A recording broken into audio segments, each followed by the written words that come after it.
In the frozen Montana winter of 1876, Dr. Theodore Brennan, a German-trained physician, uncovered a secret so dark it would stain his conscience forever. Deep in the mountains, inside a secluded log cabin, he found evidence of a bloodline twisted beyond recognition. Hidden beneath wooden floorboards were preserved remains of 7 male infants, each deformed, each silenced by the very men who had fathered them.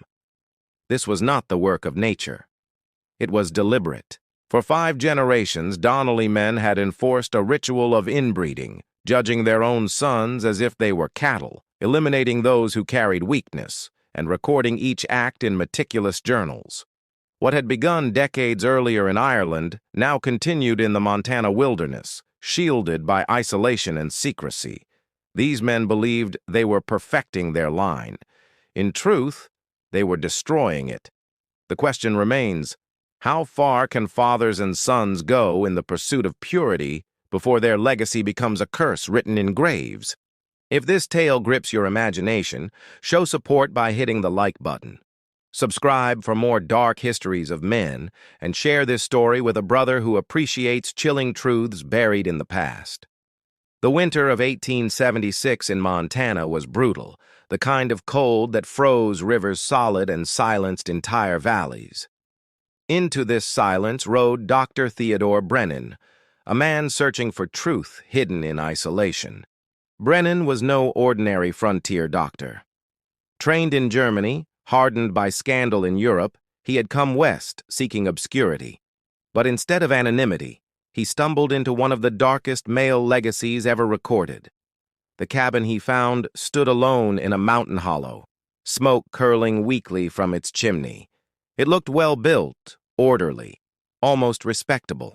Yet something in the air suggested secrets buried deeper than snow. Behind the cabin stretched rows of crude wooden crosses. Too many. Each marked a grave far too small for a grown man. These were graves of sons, tiny heirs buried before their voices could be heard.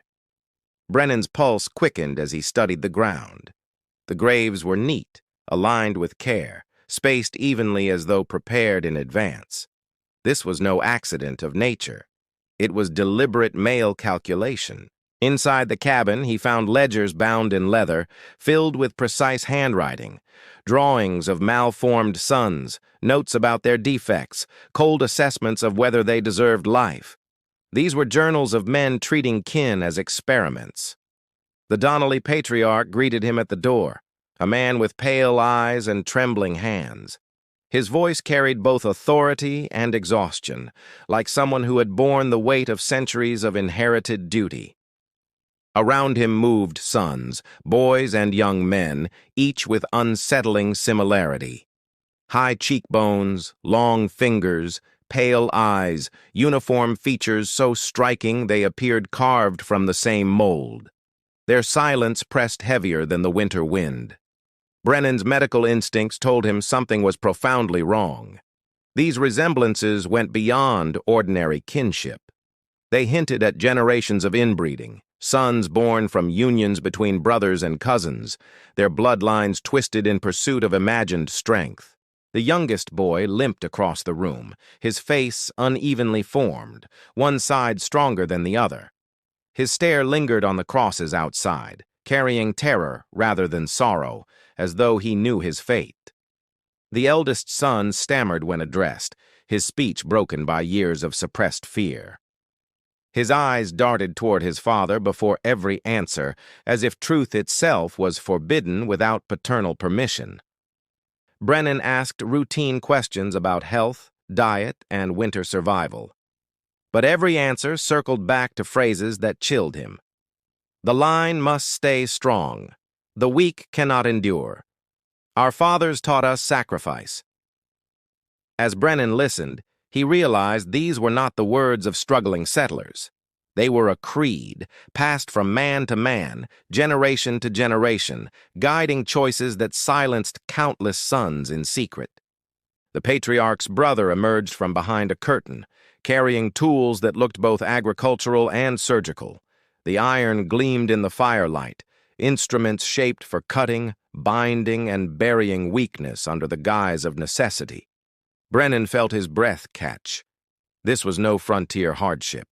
This was an organized system, a tradition upheld by men convinced that mercy meant elimination, that strength required culling, that sons were subjects, not children. When the doctor approached the hearth, he saw preserved specimens, infant remains wrapped in cloth, hidden in jars, documented with precision, each labeled with dates, defects, and verdicts. It was a male archive of judgment.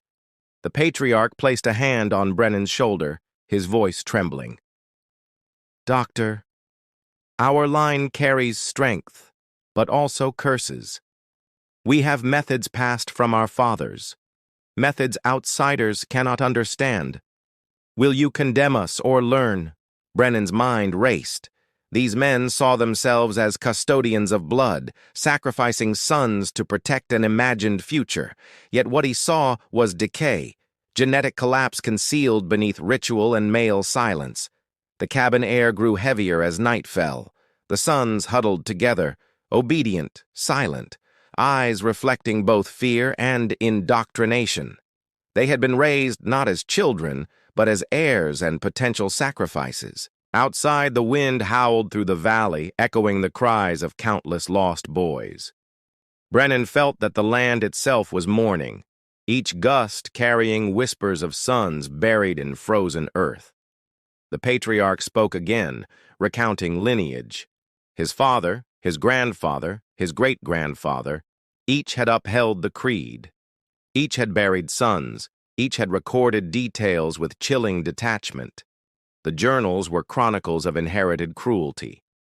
Brennan leafed through pages filled with drawings, clubbed hands, twisted spines, oversized heads, each illustration paired with phrases like unfit, release, or unworthy. The clinical tone masked the reality. These were murdered sons. One ledger contained genealogical charts mapping marriages between uncles and nephews, cousins and brothers, fathers arranging unions with precision. It was a design, not an accident, a male blueprint to concentrate traits deemed desirable. But the results betrayed their intent. Surviving sons carried the marks of collapse, stutters, deformities, mental scars. Instead of forging strength, the Donnelly men had trapped themselves in a spiral of weakness born from obsession. Brennan closed the journal with trembling hands. He realized he was not just witnessing tragedy, but standing at the crossroads of medicine, morality, and male tradition, twisted into monstrosity. The Donnelly secret could not remain hidden. The patriarch's eyes burned with a strange mix of pride and despair. Our fathers believed they were perfecting us. They believed sacrifice forged greatness. Yet the graves behind this cabin weigh heavier than any legacy. The eldest son's stutter broke the silence. "Doctor, sometimes God doesn't choose. Sometimes we do." His words hung in the air, raw and dangerous, a confession that revealed cracks in the creed of silence.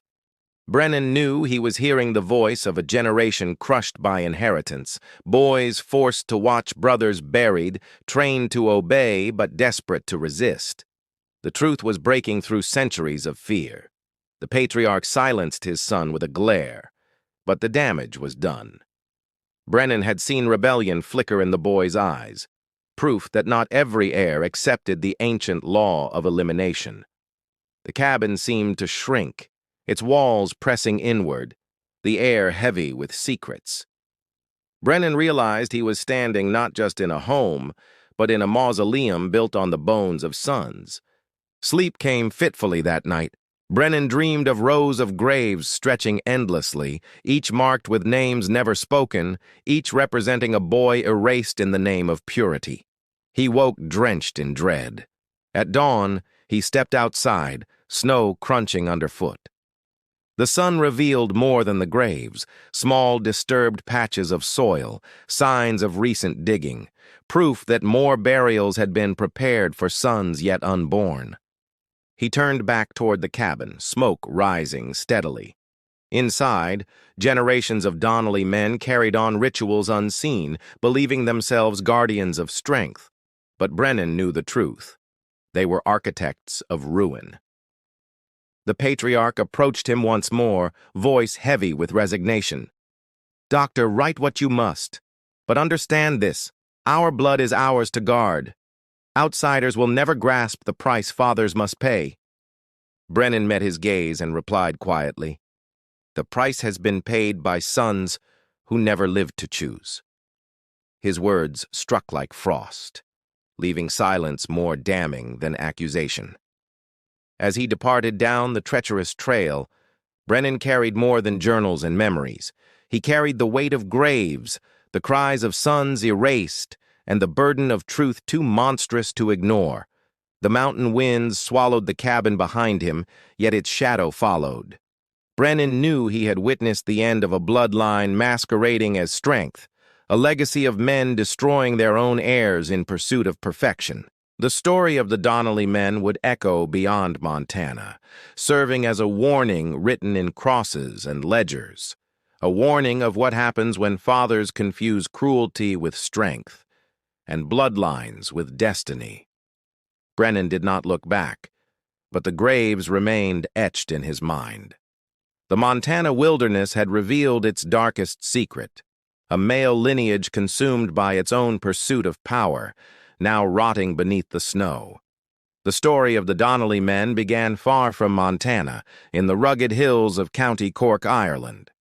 Here, in the late 1700s, the first seeds of their dangerous obsession took root. Fergus Donnelly, patriarch and farmer, was no ordinary man. He believed strength could be bred into his bloodline the way stallions or bulls were improved, through deliberate unions, calculated decisions, and ruthless judgments of his own sons. During those years, Ireland was ravaged by hardship. Crops failed, men starved, and whole communities broke apart. But Fergus convinced himself that weakness was the enemy, and only disciplined breeding among men could restore greatness. He arranged marriages between cousins, between uncles and nephews, believing that concentrating blood would forge sons of exceptional intelligence, endurance, and stature. To him, sons were not children. They were experiments in creating a perfected Irish lineage. The first generation seemed promising. Some sons grew tall, clever, and disciplined, admired by neighbors for their sharp minds and striking features. Fergus saw this as proof that his methods were working, evidence of divine favor. But shadows soon appeared. Alongside strong sons came malformed infants, boys with twisted limbs, vacant eyes, or bodies too fragile to endure. Fergus recorded these failures in leather journals, documenting defects with the detachment of a breeder. Rather than mourn, Fergus justified elimination as necessary. Sons deemed unfit were buried quietly, their graves marked by nothing more than stones. To Fergus, sacrifice preserved strength. To outsiders, silence masked horror. His brothers obeyed him, bound by loyalty and fear. Each generation of Donnelly men grew under the same command: breed within the line, eliminate weakness, and record every detail as if chronicling livestock. By the early 1800s, the journals grew thick with entries. Charts tracked which sons carried the right features: pale eyes, angular jaws, clever minds. Those without were removed, erased from memory as though they had never lived. The doctrine hardened. Sons were raised hearing phrases like, "The strong continue, the weak return to the earth." It became scripture, whispered around hearths, binding every Donnelly male to obedience. As decades passed, the creed became tradition. Donnelly men no longer questioned its origin. They accepted it as law, as natural as seasons. What began as Fergus's obsession became a generational curse. By the mid-1800s, whispers spread among Irish neighbors. Too many infant graves surrounded Donnelly homesteads. Too many sons bore unsettling similarities, uncanny uniformity that seemed unnatural. Rumors stirred, yet none dared confront the patriarchs. The Catholic priests of nearby parishes suspected something unholy, yet Donnelly men avoided confession, avoided outside counsel. They guarded their bloodline fiercely, convinced outsiders would never understand their higher purpose of purification. Sons raised under this code bore heavy burdens. From childhood, they were taught to assess their brother's worth, to prepare for the possibility that the next newborn might not be allowed to live. Discipline replaced affection. Fathers rarely embraced sons, offering instead harsh instruction and constant judgment. To fail in strength, intelligence, or obedience meant one's life could be forfeited without hesitation. This culture of fear created men both formidable and broken. Some thrived under the harsh creed. Others stuttered, shook, or withdrew, their minds scarred by the knowledge that brother could judge brother unto death. Fergus died an old man, surrounded not by mourning, but by sons sworn to continue his work. His legacy was not love, but a doctrine engraved in ledgers and in the minds of heirs. His eldest son, Seamus Donnelly, inherited leadership. He enforced the creed with even stricter discipline, convinced that Fergus had glimpsed divine truth. Seamus expanded the genealogical charts, mapping which male lines produced acceptable heirs. The journals became sacred relics. Sons were forbidden to question them. They were passed down like Holy Scripture, each generation adding new entries, new graves, new proofs of what they believed was bloodline refinement. But the toll grew undeniable. More malformed sons were born with each generation, backs bent, limbs twisted, eyes clouded. Yet rather than abandon the creed, the Donnelly men insisted the failures proved the importance of discipline. By the 1830s, entire villages whispered of the cursed Donnellys. Men refused to marry into their line. Tradesmen noted their strange uniformity. Boys who looked almost identical, pale eyes staring with eerie sameness. Still, wealth shielded them. The Donnelly men prospered through farming, gold coins from hidden dealings, and cunning intellect. Their power allowed them to silence dissent, buying time for their creed to continue unchallenged. Some sons resisted. A younger brother once questioned the killings, demanding mercy for a newborn nephew. He disappeared within days, his name stricken from journals, his body never found. Resistance was erased as weakness. This brutality forged obedience through fear. Each Donnelly son understood that questioning the creed meant sharing the fate of discarded heirs. Silence and complicity bound the brotherhood tighter than chains. When famine struck Ireland in the 1840s, Donnelly homesteads endured. They rationed with ruthless precision, sacrificing weaker sons first. Where neighbors starved, the Donnelly men survived, reinforcing their belief that their methods ensured superiority. But survival came at a cost. By mid-century, the line showed visible decline. Surviving sons were clever but fragile, strong but sickly, their minds scarred by generations of loss. The curse was unfolding in slow motion. Fearing exposure, the Donnelly patriarchs forged documents, creating false records to hide infant deaths. They bribed officials, destroyed parish entries, and erased graves. Their secrecy became as meticulous as their breeding practices. By the 1860s, their scandal could no longer remain contained. Local men whispered of abominations, too many graves, too many malformed sons, too much silence. The Donnelly name became synonymous with dread and suspicion. Facing ruin, the Donnelly patriarch of that era, Patrick Donnelly, made a decisive choice. He gathered sons and brothers, declaring Ireland no longer safe. They would flee, carrying their journals and creed across the Atlantic. They forged papers in New York, inventing identities, claiming respectable lives. Immigration officials, overwhelmed by floods of arrivals, overlooked irregularities. The Donnelly men passed through, carrying secrets buried deep within forged respectability. From New York, they journeyed westward. Each move distanced them from discovery. Each settlement left behind whispers of too many graves. At last, Montana's wilderness offered the perfect refuge for their creed. The journals crossed with them, packed in oiled cloth, guarded like treasure. Each son knew his duty: preserve the line, protect the secret, and continue the rituals that had defined Donnelly manhood for generations. But the journey itself revealed cracks. Sons argued during the passage, some questioning whether the creed brought strength or only death. Yet the patriarchs silenced dissent with cold reminders. Weakness has no voice. As they settled in Montana, the Donnelly men believed they had escaped suspicion forever. Mountains would hide their graves. Wilderness would shield their rituals. The creed would endure, as Fergus had intended.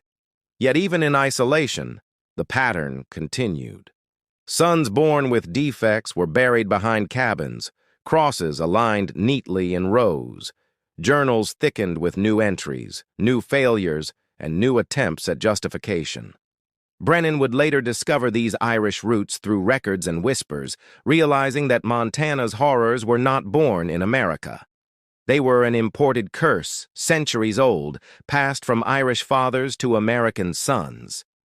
The roots in County Cork explained everything: the graves, the journals, the uniform features, the silence. Montana was not a beginning. It was the continuation of an experiment in bloodline purity spanning generations of Donnelly men.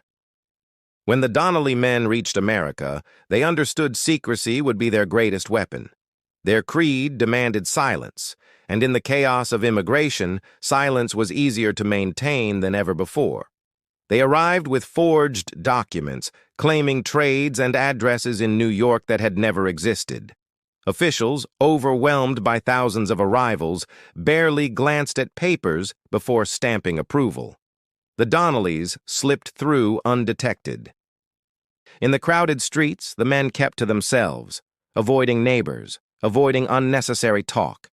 Their accents betrayed Irish origins, but their silence shielded deeper truths: the journals, the graves, the creed. For months, they lived as shadows, laboring on docks and rail lines, earning wages in coin. Yet every evening, behind locked doors, the patriarchs drilled sons on their ancient law of strength. Suspicion followed them even in cities. Other Irishmen whispered that Donnelly boys looked too alike, their pale eyes unsettling, their manner unnervingly disciplined. Questions surfaced, and the patriarchs knew they must keep moving. By 1874, Montana promised isolation. Gold camps were dying, settlements thin, mountains offered concealment. It was the perfect refuge, a place where a brotherhood of men could vanish into wilderness beyond government oversight. The journey west was harsh, but Donnelly discipline prevailed. Fathers and sons carried journals in oilskin, guarded them with rifles, and slept in shifts to protect the written record of their bloodline. Each night around campfires, the patriarch repeated lessons. Strength is survival. Weakness is death. Brothers guard brothers. Sons continue the line. Outsiders never understand. These words echoed louder than wolves across frozen plains. On arrival, they purchased land with gold coins, drawing no suspicion among miners accustomed to sudden fortunes. The Donnelly patriarch claimed homestead rights, and within weeks, their cabin rose against the mountainside. The structure was built with precision uncommon on the frontier: small windows, thick logs, hidden compartments. It was more than a shelter. It was a fortress, designed to conceal secrets as much as to preserve life.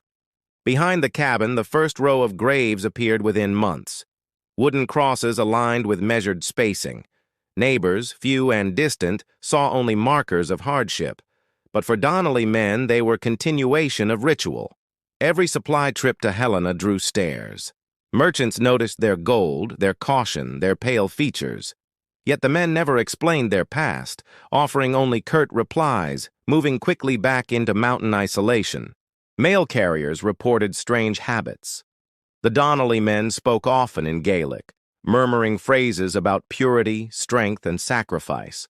Their tone suggested ritual, not casual conversation. Doctrines spoken as if memorized scripture. Inside the cabin, sons worked with mechanical discipline. Gardens were planted in perfect rows, livestock penned with precision, supplies rationed mathematically. It was a household run like an experiment, not a home. The patriarch's eldest son enforced order among younger brothers. Mistakes were met with icy silence or sharp rebuke. Even laughter was rare, as though joy itself was weakness, a luxury they could not afford. Yet cracks formed quickly. The youngest son stared at Graves with haunted eyes. Once, he whispered, "Not every brother belongs there." His uncle struck him, warning never to speak forbidden doubts aloud again. By the first Montana winter, isolation pressed hard. Snow-sealed mountain passes, cutting them off for months. In that silence, rituals grew darker, and new entries filled journals with chilling efficiency. When one newborn son arrived malformed, the patriarch judged swiftly. His words were cold. "The mountain air spares no weakness."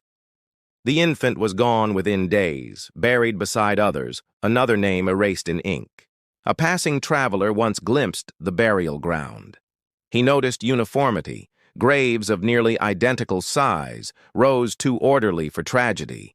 He left quickly, unsettled, his instincts whispering that these men guarded something unnatural. Brennan would later learn of this through testimony. Each account confirmed the same impression. The Donnellys lived not as settlers but as keepers of a ritual older than the land they occupied. Brothers grew into their roles with unease. Some obeyed without question, convinced strength required sacrifice. Others trembled, haunted by memories of brothers lost, struggling to reconcile loyalty with the weight of silence. The patriarch ruled with iron will. His word was law, his gaze a sentence. Sons deferred to him in everything, their obedience drilled as deep as hunger, their identities bound to his creed. Meals were conducted in silence, interrupted only by prayers, thanking forefathers for strength. Even around firelight, conversations turned to purity, breeding, and sacrifice. Affection never appeared. Duty was their only bond. Neighbors began avoiding them. Traders noted their reluctance to haggle, their quick exits, their intense stares. Men sensed danger in their presence, though none could name why. The Donnelly cabin became a place of whispers. Despite secrecy, patterns revealed themselves. Infant deaths mounted too neatly, too often. When questioned, the patriarch offered stern explanations about harsh winters and fragile sons. His voice carried conviction, silencing doubt without proof. Journals swelled with diagrams, twisted spines, cleft palates, extra fingers, each entry marked by phrases like unsuitable or eliminated. The writing carried no emotion, only judgment. It was science corrupted by obsession. Sons old enough to write contributed to these records. Each was taught to sketch defects, to record causes, to memorize signs of unfitness. Their education was in anatomy, genealogy, and ruthless decision-making. By their second Montana winter, tension within the brotherhood was visible. Eldest sons enforced tradition fiercely, while younger brothers hesitated, their loyalty fraying. Yet silence endured, enforced by fear of patriarchal wrath. The doctor and Helena first heard rumors then. Strange noises at night, unsettling lights from the cabin, sounds of crying that ended too abruptly. Witnesses spoke in hushed tones, afraid of what they'd seen. The Donnelly men thrived in concealment, yet paranoia grew.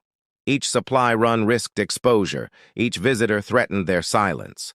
The patriarch grew harsher, convinced betrayal would come not from outsiders, but from wavering sons.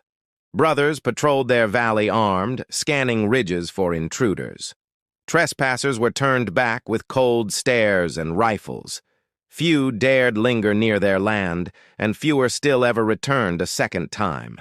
Their secrecy deepened into ritual. They forged new identities with forged papers, each generation prepared to abandon settlements when suspicion grew too strong. Disappearance was not shame, it was strategy, drilled into every Donnelly son. The journals traveled always. Bundled in oilcloth, hidden in crates, they were more valued than gold. These writings were their scripture, proof of purpose, legacy of fathers instructing sons in endless repetition. Brennan would later write that secrecy itself became their addiction. They no longer pursued strength, but concealment. Their creed transformed them into fugitives of truth, hiding from a world that could never accept them. As years passed, Montana's wilderness wrapped them in snow and silence. Yet no mountain could erase the truth. The Donnelly line was crumbling, and the graves behind the cabin were multiplying with terrifying regularity. The brotherhood endured, bound by fear and blood. Each son was both heir and prisoner, trapped in a cycle older than America itself. Montana had hidden them, but it could not redeem them. The Montana winter of 1875 locked the Donnelly cabin in isolation, snow sealing the passes until spring. For months, no outsider could reach them, leaving fathers and sons alone with their creed. Inside those walls, silence ruled. Firelight flickered across pale faces, each boy carrying the weight of expectation. Every meal, every chore, every word revolved around one command: preserve the strength of the line. The patriarch demanded absolute obedience. Sons rose before dawn, working until darkness. Errors were punished with icy stares or harsh blows, reminders that survival required discipline, not comfort. Affection never entered their world. One son, still young, limped awkwardly through tasks. His spine curved unnaturally, his steps uneven. He worked harder than brothers, desperate to prove worth, knowing weakness often ended in shallow graves outside. Older brothers watched him closely, not with pity but judgment. They had been trained to measure strength, to decide whether a sibling was fit to live or marked for elimination. Nights were the worst. Winds howled against the cabin, rattling shutters like ghostly hands. Sons huddled near the fire, yet no warmth could ease the dread of being deemed unworthy before spring's thaw. During storms, wails sometimes pierced the night. Infants born, judged, and silenced. Older sons carried shovels through snow, returning with frozen earth on their boots. The ritual of burial became as common as eating. The journals grew thicker that winter. Drawings of deformed infants filled pages, each annotated with cold precision. Clubbed foot, hollow chest, unfit for survival. Lines written by steady male hands recording each decision. The patriarch's brother, keeper of records, demanded accuracy. Sons old enough to hold a quill were forced to copy diagrams, ensuring knowledge of defects passed seamlessly from one generation of Donnelly men to the next. Some sons accepted this as natural law. Others lay awake at night, staring at rafters, silently questioning why strength required so much death. Yet none dared speak openly against the creed. The eldest son carried a stutter that worsened whenever the patriarch entered the room. Each syllable seemed strangled, his fear so deeply ingrained that speech itself betrayed the scars of obedience. Another boy, sharper in mind, obeyed outwardly, but studied the journals with unease. He saw patterns of decline, more graves each year, more defects recorded, less strength than their doctrine promised. Tension grew as supplies dwindled. Winter demanded precision, meals rationed, wood stacked, every movement efficient. A single mistake threatened survival, and mistakes were labeled weakness. Sons bore this pressure like soldiers under constant inspection. The patriarch lectured endlessly, his voice cold as the snow outside. Strength is mercy, weakness is cruelty. Better to end suffering than to spread corruption. Sons repeated these words like prayer. Behind the cabin, graves multiplied. Crosses lined up in rows, space left for more. Each marker represented not only loss, but reinforcement of law, a reminder that weakness could not remain among them. Travelers later described seeing smoke at strange hours, lights flickering when the valley slept. They heard muffled cries cut short, then silence. Such reports painted the cabin as a place of dread. Inside, brothers communicated with glances, subtle signals developed in fear. One look warned of danger, another begged for silence. They had become conspirators in survival, even against their own blood. During one storm, a boy whispered, "Perhaps God did not decide." His words froze the room. An uncle struck him instantly, warning that doubt itself could condemn a son faster than deformity. Yet the seed of rebellion remained. Silent thoughts spread among younger sons. What if the creed was wrong? What if strength meant mercy, not execution? Such questions grew in hidden corners of their minds. Dr. Brennan, far below in Helena, received word of strange noises from a mail carrier, crying that lasted hours, then stopped abruptly, singing that sounded unnatural, as if voices were shaped by pain. The doctor could not reach them until spring, but he sensed truth in those reports.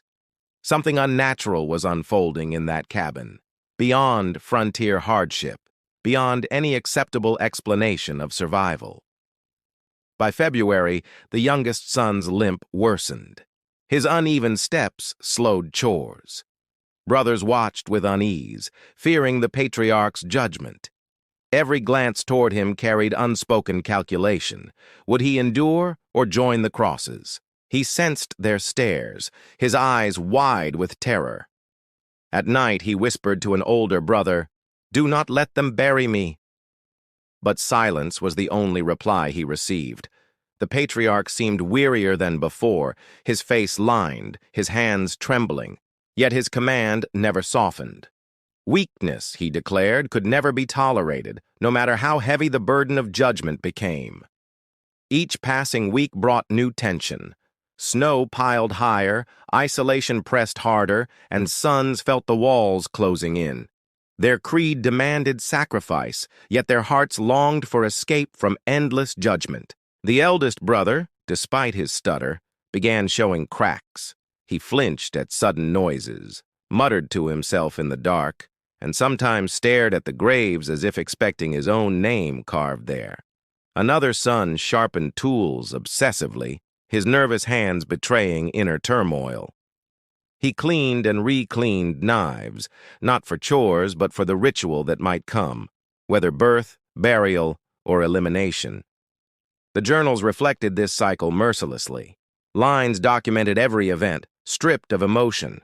Births, defects, deaths. Each boy's life reduced to entries in ink, their humanity erased beneath phrases like viable or discarded. By March, snow softened. Passes began to clear. Sons felt relief at the thought of outsiders returning. Outsiders meant delay. Witnesses meant caution. For them, the thaw was more than seasonal. It was survival. When Brennan finally rode toward the cabin months later, he entered a valley heavy with silence. Smoke rose steadily, but the land itself seemed scarred by grief, as if trees mourned buried sons. The doctor counted crosses, noting fresh earth. The number was staggering, each grave marking judgment passed by fathers upon sons. This was no random tragedy. It was systematic elimination dressed as necessity. Inside, he found boys who looked broken, their eyes hollow, their posture submissive. They obeyed without question, yet their silence screamed louder than any words. The winter had reshaped them into shadows. The patriarch greeted Brennan with weary authority. His words echoed familiar justifications. "We endure by sacrifice. Outsiders cannot understand." Yet even he carried cracks in his voice, as though doubt gnawed at certainty. Brennan studied the sons, their uniform features, their anxious glances. He saw a lineage collapsing under its own weight, each boy scarred by rituals that promised strength but delivered ruin. The sons of winter stood as living proof of obsession turned to curse. They survived the cold. But inside, they carried wounds deeper than frostbite, wounds carved by their own bloodline's creed. The graves outside whispered truth louder than any journal. Each marker declared the same message. Pursuit of purity had become destruction, and sons paid the price for fathers who mistook cruelty for strength. Brennan left the cabin shaken, yet determined. He knew he had witnessed more than survival. He had seen the transformation of sons into victims, their winter defined not by cold, but by judgment. The valley returned to silence as he departed, but the image of those boys remained burned into his mind. Their eyes told him what journals could not. The creed was killing them slowly. Thus ended the winter of 1875-1876, remembered not for storms or hunger, but for the quiet suffering of sons who bore a burden too heavy, passed from fathers who mistook obsession for duty. Dr. Theodore Brennan returned to the Donnelly cabin in spring, determined to confront the truth whispered through rumors and hidden in journals. What he discovered inside confirmed his worst fears about generations of men. The patriarch met him with hollow eyes, shoulders heavy, voice edged with fatigue. Behind him, sons moved silently, pale figures in the firelight, each carrying the marks of a bloodline poisoned by obsession. Brennan insisted on examining the journals. Reluctantly, the patriarch allowed him access. The doctor opened leather-bound volumes, each page filled with sketches of malformed sons, diagrams of deformities, and cold notations of life and death. What shocked him most was not the defects themselves, but the systematic tone. Each entry read like livestock records, words like viable, unfit, released. Sons reduced to categories, stripped of humanity, recorded as specimens. The eldest son trembled as Brennan turned the pages. His stutter grew worse, yet his eyes begged for recognition. He wanted someone outside the creed to finally understand the nightmare endured by brothers. One journal described conjoined infants, sons born fused at the chest, sharing organs. Detailed drawings illustrated their suffering. Notes recorded them as impossible to sustain, their burial marked with precision, as though part of experiment. Brennan's stomach turned as he realized these men had practiced genetic selection across generations. They believed themselves pioneers, not murderers. In their eyes, each burial was duty, each grave a sacrifice to bloodline purity. He examined genealogical charts, tracing unions between cousins, uncles, nephews. Entire branches folded inward, collapsing under their own design. The result was clear. Strength had not multiplied, but defects had compounded with terrifying consistency. The patriarch admitted as much in private. His hands shook as he whispered, "Our bloodline carries strength, yes, but also burdens. We learned to manage them. Our fathers demanded it." His tone mixed pride with despair. Brennan challenged him. "Strength does not come from burying sons. It comes from protecting them." The words hung heavy, yet the patriarch shook his head, clinging to doctrine older than his own conscience. Around them, younger sons listened in silence. Their eyes betrayed flickers of rebellion, thoughts they dared not voice. For them, Brennan's presence was a crack in walls built by generations of men. The doctor pressed further, asking about the graves outside. The patriarch finally confessed. At least 23 sons buried across decades, each eliminated for defects. His voice carried neither grief nor triumph, only resignation. Brennan demanded to see surviving sons more closely. He examined them like patients. One limped from spinal curvature, another carried facial asymmetry, a third trembled uncontrollably. Signs of degeneration stood etched into their bodies, yet their minds bore the deepest scars. Anxiety, stutters, haunted eyes, psychological wounds inflicted by fathers and uncles enforcing doctrines with iron hands. The creed had broken them long before graves claimed their brothers. Brennan documented everything meticulously. He sketched, annotated, recorded, knowing future medicine would need proof. These journals would not remain secret. They would expose the Donnelly line as evidence of what unchecked obsession could create. The patriarch's brother attempted to justify their practices. He spoke of mercy, claiming sons spared from long suffering. He spoke of purity, claiming defects threatened the line. His words revealed loyalty to creed above reason. Brennan countered with science. He explained recessive traits, degeneration through inbreeding, how their methods ensured collapse. But the Donnelly men had never sought truth. They sought control, blind to the consequences of their own design. During one evening, Brennan found hidden journals beneath floorboards. These were older, entries written by ancestors in Ireland. Faded ink described the same rituals, the same burials, the same conviction that strength required sacrifice. He realized then, Montana was not origin, only continuation. The Donnelly creed stretched across oceans and centuries, carried by fathers who refused to let the experiment die, no matter how many sons they buried. The youngest son confided in Brennan during a quiet moment. His voice shook. Sometimes I think God does not choose, but men do, and men are wrong. His confession revealed cracks in obedience. The eldest brother overheard and looked terrified, yet said nothing. His silence was not agreement with the creed. It was survival. Years of punishment had taught him that truth meant pain. Brennan pressed the patriarch harder. This cannot continue. The graves behind your cabin already condemn you. The man's jaw tightened. We are judged only by our fathers, not by outsiders. His defiance masked growing fear.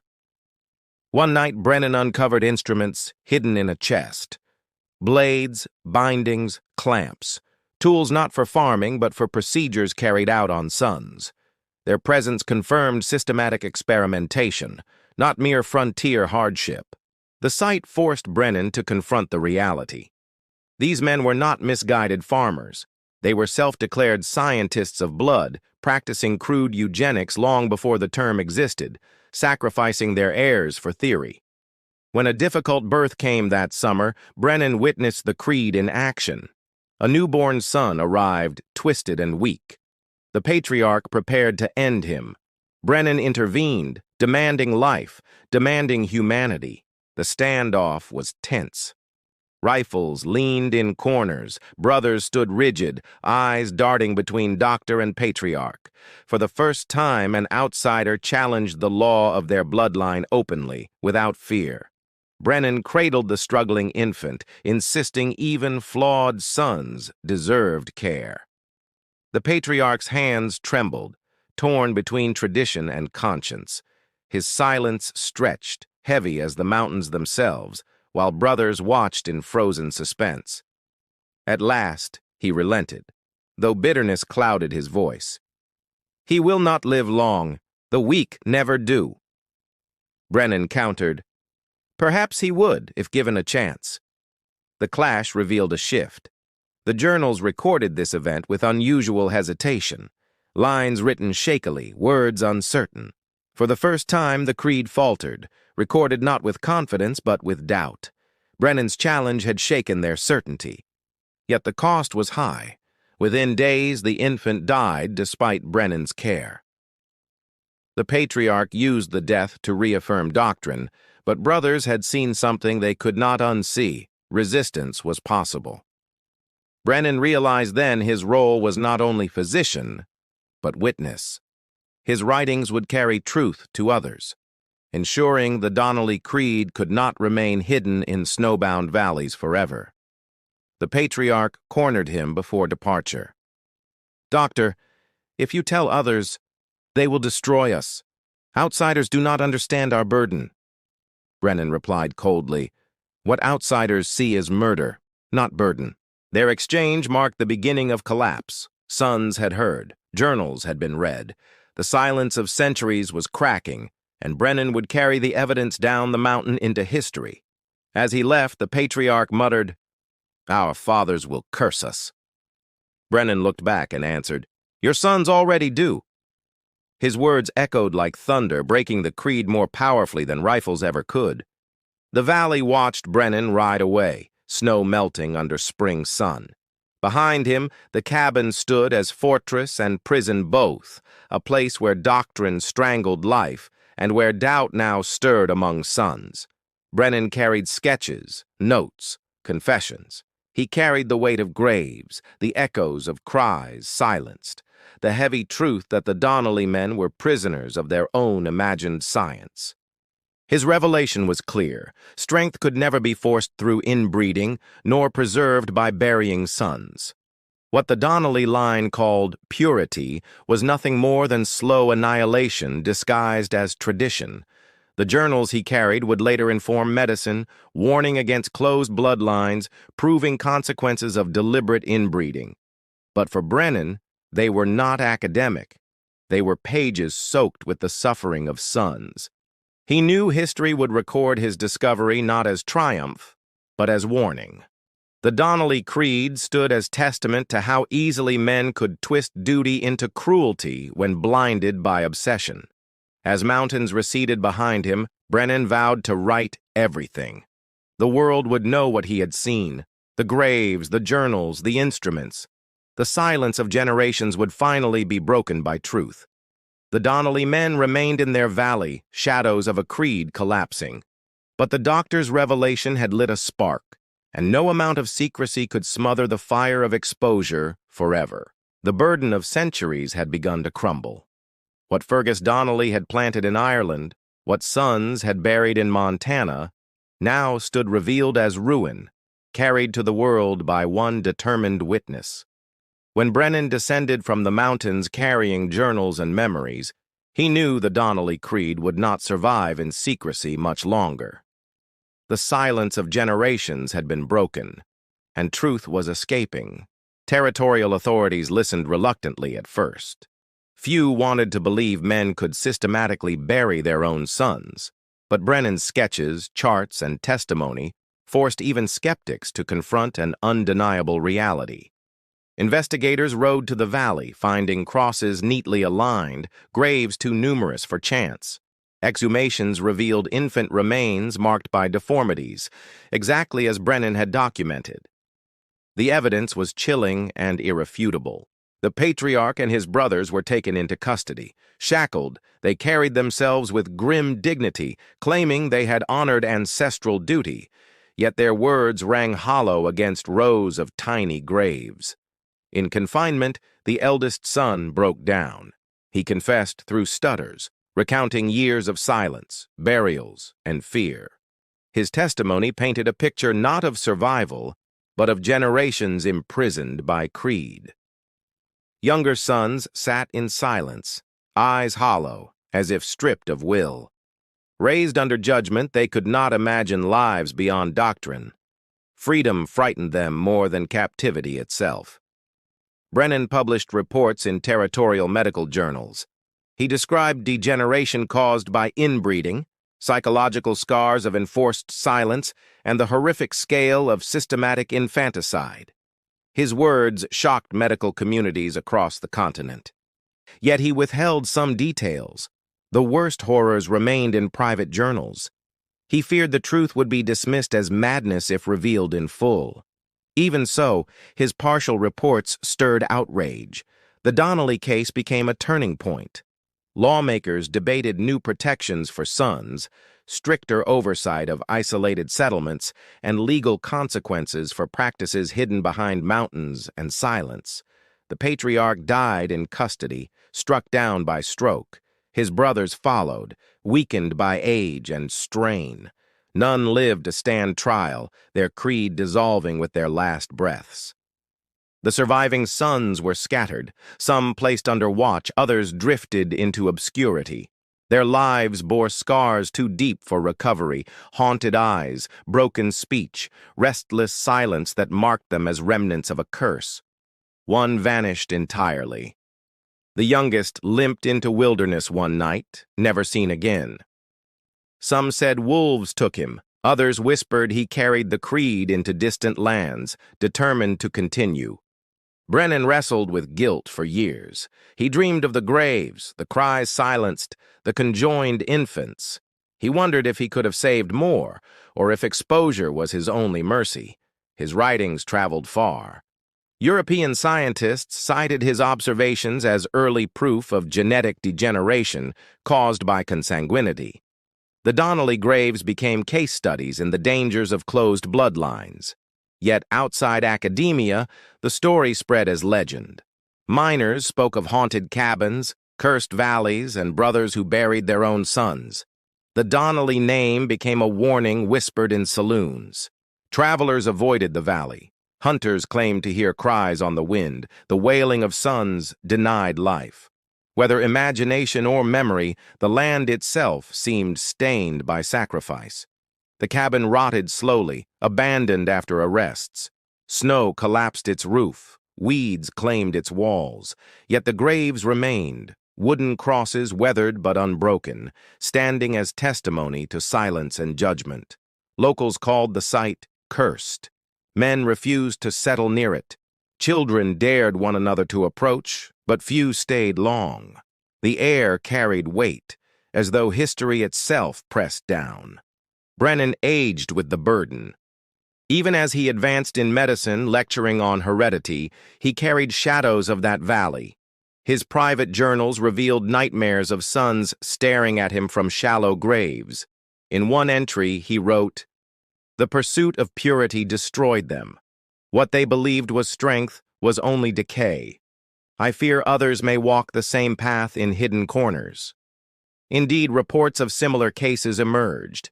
Isolated communities revealed suspicious graves, rumors of buried sons, whispers of doctrines echoing the Donnelly creed. The pattern was not unique, only unusually well documented. This realization deepened Brennan's dread. The Donnelly men were not alone. They were simply exposed. Other valleys, other cabins, may have hidden their own rituals, far from doctors willing to carry truth into light. Still, the Donnelly case stood apart for its scale. 5 generations of journals spanning Ireland to Montana created a record unparalleled in its detail. It was both horror and historical evidence. For medicine, it became proof of heredity's dangers. For law, it became catalyst for reform. For legend, it became ghost story of men who judged their own sons unto death. By the early 20th century, the site was reclaimed by wilderness, grass-covered graves, yet wooden crosses resisted decay, as if refusing to let the world forget what had happened there. Brennan's private notes surfaced only after his death in 1923. Scholars uncovered his hidden journals, filled with details too horrific for publication during his lifetime. They confirmed suspicions that official reports had softened truth. The drawings of malformed sons, the lists of burials, the accounts of instruments, all revealed the full scope. The Donnelly creed had not been desperation. It had been deliberate, systematic male experimentation. Historians debated endlessly. Were the Donnelly men monsters or victims of their own delusion? Some argued they believed in progress, others condemned them as murderers. Yet all agreed their legacy was terror. Generations later, the name still carried weight. In whispered tales, Donnelly became synonymous with cursed blood, with sons buried by fathers who mistook cruelty for duty. Their story remained carved into cultural memory. The cabin site became a forbidden landmark, a place hunters avoided, a place historians visited with reverence. The ground held too many secrets, each grave a silent accusation against centuries of creed. Some claimed to hear voices at dusk, murmurs in Gaelic, words about purity, strength, and sacrifice. Whether echoes of memory or invention of imagination, the air carried weight heavier than stone. The Donnelly legacy forced a reckoning with heredity itself. What they pursued blindly became foundation for modern genetics, but their methods showed the cost of science without ethics, of doctrine without compassion. Doctors cited Brennan's work as warning. Lawmakers used his case to shape protections. Fathers across frontiers whispered prayers that their own sons would never suffer such judgment. The Donnelly Creed became cautionary myth. In his final years, Brennan often sat alone, staring into firelight. He spoke little of Montana, yet his silence carried more weight than words. The valley had marked him forever. He died with guilt unresolved. Some said he felt haunted by sons he could not save. Others believed he carried pride in having exposed truth. Perhaps both were true, interwoven. The Donnelly graves remained untouched. Grass grew tall, snow buried them each winter, yet crosses endured.